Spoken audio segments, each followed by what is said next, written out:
Hi అండి అందరికీ. నేను మీ సీత. ఎలా ఉన్నారండి అందరూ? బాగున్నారు కదా! నేనైతే చాలా బాగున్నానండి. మీరు కూడా బాగుండాలని మనస్ఫూర్తిగా కోరుకుంటున్నాను. ఫస్ట్ టైం నా వీడియో చూస్తుంటే ప్లీజ్ సబ్స్క్రైబ్. ఈరోజు రెసిపీ వచ్చేసి క్యారెట్‌తో మంచి స్వీట్ అయితే చేస్తున్నానండి. మన పిల్లలు అడిగినప్పుడు ఎలాగా 10 నిమిషాల్లో ఇలా స్వీట్ హల్వా చేసి పెట్టేయొచ్చండి. క్యారెట్ హల్వా చేసి పెట్టొచ్చు. ఎంతో టేస్టీగా ఉండే ఈ క్యారెట్ హల్వాని ఏ విధంగా తయారు చేసుకోవాలో చూసేద్దాం రండి. ముందుగా అయితే క్యారెట్‌లని అయితే ఇలాగా పొట్టు తీసేసుకోవాలండి. దీనికున్న పొట్టంతా తీసేసుకొని శుభ్రం శుభ్రం చేసేసుకొని ఇలా రౌండ్‌గా ముక్కల కింద అయితే కోసుకోవాలండి. ఇలా ముక్కల కింద ఎలా అయితే మొత్తం అన్నీ కూడా ఈ విధంగా చిన్న చిన్న ముక్కల కింద అయితే కోసేసుకోవాలండి. ఇలా కోసేసుకున్న వాటినైతే ఒక బౌల్‌లో వేసేసుకొని పక్కన పెట్టేసుకుందామండి. ఇలా ముక్కల కింద కోసుకొని, ఇలా పక్కన పెట్టేసుకొని, ఇప్పుడైతే ఒక మిక్సీ జార్‌నైతే తీసుకుందామండి. ఇలా మిక్సీ జార్‌ని తీసుకొని, ఆ మిక్సీ జార్‌లో అయితే మనం ఇలా కోసి పెట్టుకున్న క్యారెట్ ముక్కలనైతే ఇందులో అయితే వేసేసుకుందామండి. మ మిక్సీ జార్‌లో అయితే ఏసేసుకుందాం. ఏసేసుకొని మూత పెట్టేసుకొని ఒకసారి వాటర్ పోయకుండానే ముందే ఇలాగా ఆడుకుందామండి. మొత్తం అంతా పేస్ట్‌లా ఆడేసుకుందాం. ఆడేసిన తర్వాత అయితే ఇప్పుడైతే వాటర్ అయితే వేసుకుందామండి. కొద్ది కొద్దిగా వాటర్ వేసుకుంటూ మిక్సీ పట్టించుకోవాలండి. ఇలా అయితే మిక్సీ పట్టించేసుకోవాలి. మళ్ళీ ఇంకొంచెం వాటర్ వేసుకొని మళ్ళీ మెత్తగా మిక్సీ పట్టించేద్దామండి. చూసారు కదా!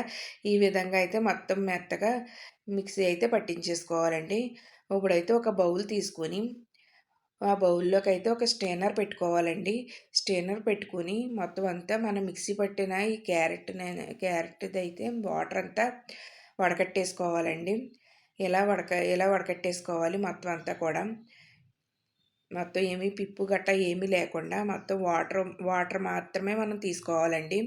ఇలా వాటర్ అంతా ఇలా నొక్కి గరిటెతో ఇలా నొక్కితే మొత్తం వాటర్ అంతా కూడా వచ్చేస్తదండి. ఇలా వచ్చేసిన తర్వాత లాస్ట్‌లో అయితే మిక్సీ జార్‌లో అయితే కొంచెం వాటర్ వేసుకొని మా వాటర్ కూడా మొత్తం అంతా ఆ పిప్ మీద కూడా వేసేసుకోవాలండి. ఇంకొంచెం ఏమన్నా రసం ఉంటే మొత్తం అంతా కూడా మనకి బౌల్‌లోకి అయితే దిగిపోద్దండి. ఇలా మొత్తం అంతా కూడా మనం ఇలా రసాన్నయితే ఇలా తీసేసుకున్నామండి. చూసారు కదా! క్యారెట్ రసం అయితే ఇలా వచ్చిందండి. ఇప్పుడొక కడాయి తీసుకుందామండి. కడాయి తీసుకొని ఇప్పుడు ఈ క్యారెట్ వాటర్‌ని ఒక కప్పు తీసుకొని కప్పుతో అయితే కొలుచుకుంటున్నానండి. నాకైతే ఇలా క్యారెట్ వాటర్ ఒక 3 కప్పులు అయ్యిందండి. ఇలా ఈ 3 కప్పులు అయ్యిందండి. ఇలా కొలుచుకొని వేసుకోవాలండి మనం. నేనైతే ఈ కప్పుతో కొలుచుకుంటున్నాను. మీరైతే ఏ విధంగా అయినా కొలుసుకోవచ్చండి. ఇలా 3 కప్పులు అయితే వాటర్ అయ్యింది నాకు. ఈ వాటర్‌నైతే స్టవ్ వెలిగించుకొని స్టవ్ మీద అయితే పెట్టేసుకుందామండి. బాగా మరగాలండి. కొంచెం దగ్గర పడాలి వాటరు. ఈలోగా మనం అయితే ఒక బౌల్ తీసుకుని ఆ బౌల్లోకైతే కార్న్‌ఫ్లోర్‌నండి ఒక పెద్ద స్పూన్‌తో ఒక 4 స్పూన్లు కార్న్‌ఫ్లోర్ అయితే వేసుకోవాలండి. మనం ఎక్కువ కార్న్‌ఫ్లోర్ వేసేయకూడదు. మనకి పిండి పిండి కింద వచ్చేస్తదండి. అలాగని తగ్గితే మనకు హల్వా అన్నది రాదండి. కరెక్ట్‌గా వేసుకోవాలి. ఇలా ఒక పెద్ద స్పూన్‌తో అయితే నేను ఒక 4 స్పూన్లు అయితే కార్న్‌ఫ్లోర్‌ని అయితే వేసుకున్నానండి. ఇలా వేసుకొని కొద్దిగా వాటర్ వేసుకొని ఉండలు లేకుండా కలిపేసుకోవాలండి మొత్తం. మొత్తం అంతా కూడా ఉండలు లేకుండా కలిపేసుకొని పక్కన పెట్టేసుకుందామండి. మనకి ఈలోగా క్యారెట్ వాటర్ దగ్గర పడినాయి కదా కొద్దిగా మరిగి. ఇప్పుడు ఈ మరిగిన వాటర్‌లో అయితే మనం కలిపి పెట్టుకున్న ఈ కార్న్‌ఫ్లవర్ వాటర్‌నైతే ఒకసారి కలిపేసుకొని అప్పుడు వేసుకోవాలండి. ఆ వాటర్‌లో అయితే వేసేసుకుందామండి. వేసేసుకొని అలా కలుపుతూ ఉండాలి కంటిన్యూగా. చూసారు కదా! ఎలా వేయగానే చిక్కబడతా ఉంటదండి. మనం ఉండలు లేకుండా కలుపుకోవాలి. మనం వాటర్ 3 కప్పులు తీసుకున్నాం కదా! ఒక కప్పుకి కొంచెం వెల్తుగా షుగర్ అన్నది వేసుకోండి. మనం ఇక్కడ షుగర్‌కి బదులుగా బెల్లం కూడా వేసుకోవచ్చండి. బెల్లాన్ని కూడా చేసుకుంటే ఈ స్వీట్ చాలా బావుంటది. ఇలా కలుపుతూ పంచదార అంతా కరిగేదాకా కలుపుకోవాలండి. ఆ తర్వాత ఒక్కొక్క స్పూన్ నెయ్యిని వేసుకుంటూ మనం ఈ మిశ్రమం అంతా దగ్గర పడేదాకా కడాయి నుంచి ఈ మిశ్రమం వేరయ్యేదాకా కలుపుకుంటా ఉండాలంటే కంటిన్యూగా కలుపుతూ ఉండాలండి. లేదంటే ఉండలు కట్టేస్తది. కొంచెం ఓపికగా కలుపుకోవాలండి దీన్ని దగ్గర పడేదాకా.